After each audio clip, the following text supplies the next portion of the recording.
I'm Daniel Gross, and this is the number. The number today is 35. It's the number of days till we go over the horrible, dreaded, terrible fiscal cliff that nobody aside from the wankosphere or the people on CNBC or the professional deficit hawks seems to care about.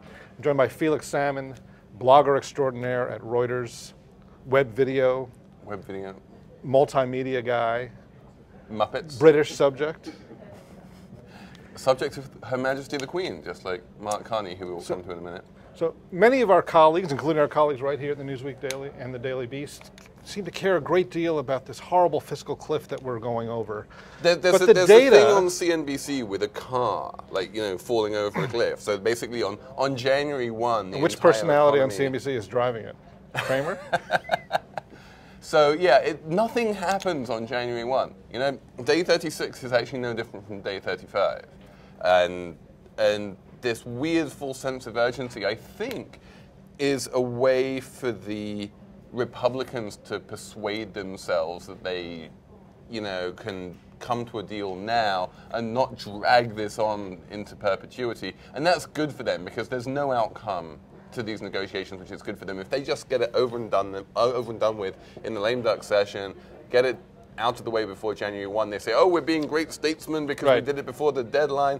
And then you can go back to the standard obstructionism now, in 2013. We are told that we have to deal with this fiscal cliff because it kills confidence, and consumers, you know, they won't go shopping if they know they might have to pay higher taxes in January. And companies, they won't do a deal or build a new factory or do anything until they have resolution over this. Right. Now, the data we get is somewhat backward looking, but is there any indication in the data flow we're seeing from October and November that people started to kind of take evasive action or shut down in advance of this cliff? Well, the problem is that you look at everything which is going on and then you can blame the fiscal cliff on anything. And if the fiscal cliff wasn't there, the same stuff would be happening. You just couldn't blame it on the fiscal cliff.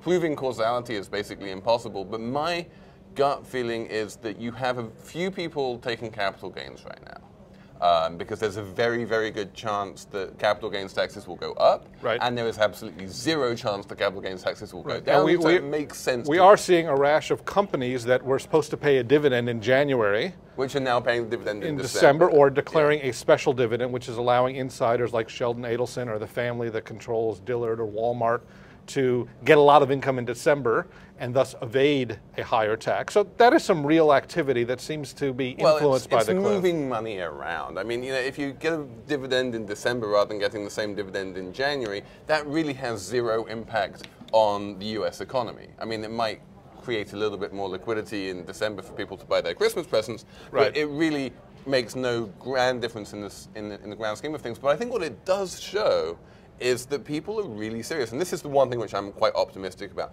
People are really serious about expecting dividend taxes to go up, capital gains taxes to go up, mortgage interest relief to come down, and various other loopholes to be closed. I think for the first time ever that we actually have a chance at meaningful tax reform in the right direction of just like getting rid of these silly loopholes for people who live on dividends or people who decide they want to buy enormous houses. Right, so you know, one of the other kind of market-based things that we've seen is that utility companies, which people tend to own their stocks because of the steady dividends they pay, have been going kind of down 15-20% in the last few weeks, not because, you know, part of it could be because of these power outages, so they're not going to collect a lot of their bills, but I think a lot of it is people kind of, I don't want to call it a capitulation, but it's a kind of a sense of reality that maybe these taxes on dividends may be going up come January 1. And by the way, people seem to be able to live with that.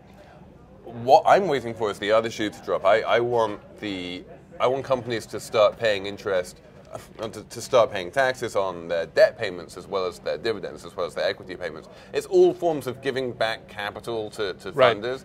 And the fact that just like you can deduct your mortgage payments right now as an individual, companies can deduct their interest payments as well. And that's this really corrosive loophole in the tax code, which encourages people to take on way too much debt. And closing that loophole, you know, I'm not hopeful that's going to happen. Well, you say that again, you will get tarred and feathered by the private equity crowd up on Park Avenue. Felix Salmon, thanks so much for joining us today. I'm Daniel Gross, and this has been The Number.